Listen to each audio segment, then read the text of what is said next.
Hello किसान भाइयों, आज की इस वीडियो में हम बात करेंगे हमारी धान की फसल के 50 से 60-70 दिन के हो जाने पर हमें ऐसी कौन कौन सी सावधानियों को ध्यान में रखना चाहिए जिससे कि हमारी धान की फसल में पैदावार अच्छी आए, और कौन कौन सी दवाइयों और खादों का इस्तेमाल करना चाहिए जिससे कि हमारी धान में जो बालियाँ निकल कर आती हैं वह लंबी निकल कर आएँ और दाने ज़्यादा बने और दानों में वजन ज़्यादा हो, और जो खाली दाने पड़ने की समस्या आती है वह समस्या भी हमारी धान की फसल में दूर हो जाए, जिससे कि हमारी धान की फसल में हमें पैदावार अच्छी मिलेगी और हमारा मुनाफा बढ़ाया जा सके। तो आप देख रहे हैं आपका अपना YouTube channel farming Mansoori channel, और मैं हूं आपका दोस्त और होस्ट रियाजुल मंसूरी। तो बने रहें वीडियो में लास्ट तक। चलिए शुरू करते हैं बिना देरी किए। किसान साथियों, ये जो 50, 60, 70 दिन का समय होता है हमारी धान की फसल के लिए महत्वपूर्ण समय होता है। अगर हम अपनी धान की फसल में इस समय पर अच्छे से ध्यान रख लेते हैं तो हम अपनी धान की फसल से अच्छा प्रोडक्शन और अच्छी पैदावार ले सकते हैं। तो अगर आप भी अपनी धान की फसल से अच्छी पैदावार, अच्छा प्रोडक्शन लेना चाहते हैं तो अपनी धान के 65 से 70 दिन तक हो जाने तक अपनी धान की फसल में लास्ट यूरिया का इस्तेमाल कर लें। और लास्ट यूरिया का इस्तेमाल आप अपनी धान की फसल में कर रहे हैं तो उसके साथ एक दवाई ज़रूर मिलाकर डालें, जिससे कि आपकी धान की फसल में जो दाने बनकर आएंगे वो भी ज़्यादा बनेंगे, और दाने भारी बनते हैं, दानों में वजन ज़्यादा निकल कर आता है, और जो दाने बनते हैं वह पूरी तरीके से भरकर निकल कर आते हैं। लास्ट खाद में आप जो लगा सकते हैं हम आपको बता देते हैं। ये जो फार्मूला हम आपको बताएंगे वो 1 एकड़ के लिए होगा, क्योंकि 1 एकड़ की फसल के लिए हम अपनी वीडियो में आपको जानकारी देते हैं। तो 1 एकड़ की फसल के लिए लास्ट खाद में आप यूरिया का इस्तेमाल कर सकते हैं। यूरिया आप ले सकते हैं 45 किलो पर एकड़ के लिए, और इसी के साथ आप पोटास, जो बायो पोटास आती है जो कि पोटेशियम ह्यूमेट होता है, उसका इस्तेमाल आप अपनी धान की फसल में ज़रूर करें। 1 एकड़ की फसल के लिए आप 10 kilo bio potash, potassium humate का इस्तेमाल अपनी धान की फसल में ज़रूर करें। इन दोनों को आपस में मिलाने के बाद आप अपनी धान की फसल में इसको अच्छे से डाल दें। अपने धान की फसल में हर जगह पर अच्छे से छिटक दें, और उसके बाद आप अपनी धान की फसल में हल्का हल्का पानी चला दें, और आप इस तरीके से अपनी धान की फसल में लास्ट यूरिया को दे देंगे तो आपकी धान की फसल में जो बालियाँ निकल कर आएंगी वो अच्छी निकल कर आएंगे, और दाने भी पूरी तरीके से भरकर निकल कर आते हैं, वजनदार आते हैं और चमकदार निकल कर आते हैं। तो इस समय पर आप इसका इस्तेमाल कर लें। लेकिन दोस्तों, कुछ वैरायटी ऐसी होती हैं जो कि कम टाइम में पककर तैयार हो जाती हैं, तो ऐसी वैरायटियों का गाभे में आने का टाइम भी कम होता है।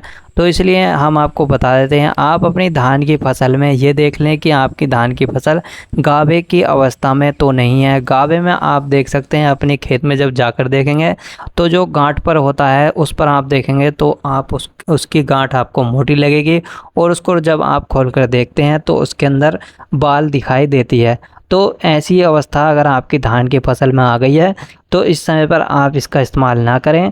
इससे पहले आप अपनी धान की फसल में लास्ट यूरिया का या लास्ट खाद का इस्तेमाल करके निपटा दें, और जब गाभे की अवस्था या बाल निकलने की अवस्था आती है तो उस समय पर आप लास्ट यूरिया का इस्तेमाल ना करें। इसके अलावा दोस्तों, अगर आपकी धान की फसल गाभे अवस्था में या बाल निकलने की अवस्था में आ चुकी है तो ऐसे समय पर आप क्या कर सकते हैं हम आपको बता देते हैं।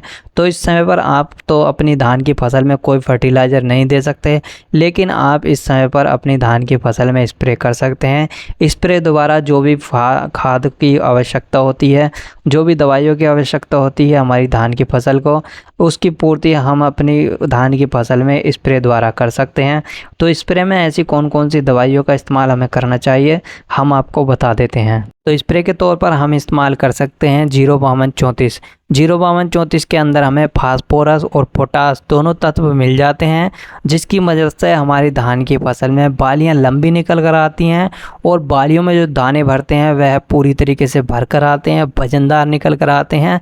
तो हमें इसका इस्तेमाल भी अपनी धान की फसल में स्प्रे में करना चाहिए। तो अपनी 1 एकड़ की फसल के लिए हमें 05234 1.5 से 2 किलो का इस्तेमाल करना चाहिए।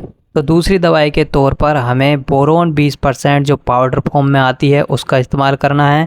इसके इस्तेमाल करने के लिए हमें अपनी 1 एकड़ की फसल में लगभग आधा किलो बोरोन का इस्तेमाल करना चाहिए। बोरोन के इस्तेमाल से हमारी धान की फसल में जो बालियाँ निकल कर आती हैं वह चमकदार और दाने सुनहरे निकल कर आते हैं और दानों में फटने की दिक्कत भी नहीं रहती, जिसकी वजह से हमारी मार्केट में जो फसल जाती है उसका दाम अच्छा मिलता है और हमें अच्छे मुनाफा मिल जाता है। तो हम इसका भी इस्तेमाल अपनी धान की फसल में इस समय पर कर सकते हैं। तो ये तो रही पाउडर फॉर्म में आने वाले फर्टिलाइज़र्स की बात, जिनका इस्तेमाल अपनी धान की फसल में कर सकते हैं। इसके अलावा हमें इस समय पर अपनी धान की फसल में एक कीटनाशक का इस्तेमाल ज़रूर करना चाहिए, क्योंकि गाभे वाली अवस्था में बहुत सारे इंसेक्ट हमारी धान की फसल पर अटैक करते हैं, जो कि सीधा हमारी धान की फसल में जो बाली निकल कर आती है उस पर बहुत ज़्यादा नुकसान पहुंचाते हैं, दानों को चूस लेते हैं, जिसकी वजह से पटास बनने के, खाली दाने पड़ने की समस्या देखने को मिलती है, काले दाने की समस्या देखने को मिलती है। तो इसलिए हमें गाभे की अवस्था में ही एक कीटनाशक का इस्तेमाल ज़रूर करना चाहिए, जिसकी वजह से जितने भी रस चूसने वाले कीट होते हैं, जो छोटी मोटी सुड़ी इस समय पर लगती है, उससे छुटकारा पाया जा सकते हैं। तो इसके लिए आप अपनी धान की फसल में वायर कंपनी के सोलोमोन का इस्तेमाल कर सकते हैं। सोलोमोन के अंदर हमें 2 टेक्निकल देखने को मिल जाएंगे, बीटा-साइफ्लूथीन प्लस इमिडाक्लोपिड।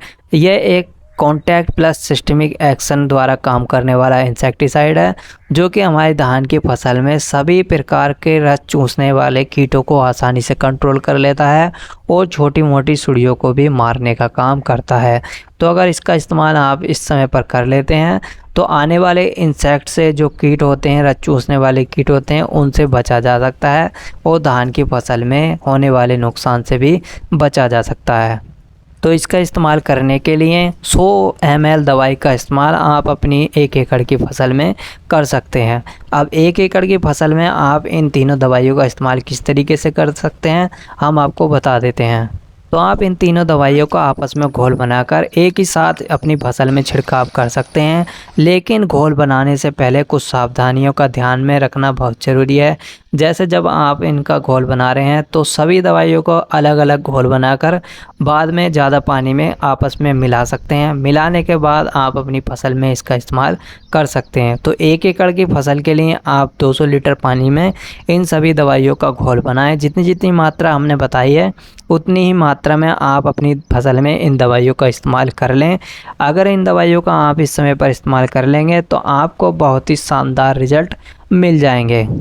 तो दोस्तों, यही था आज की वीडियो में। कैसी लगी आपको ये छोटी सी जानकारी अच्छी लगी हो तो वीडियो को लाइक कर लें और चैनल को भी सब्सक्राइब कर लें, क्योंकि हम इस चैनल पर खेती से संबंधित वीडियो लाते रहते हैं। तो मिलते हैं किसी और वीडियो में किसी और नए टॉपिक के साथ। तब तक के लिए जय हिंद दोस्तों।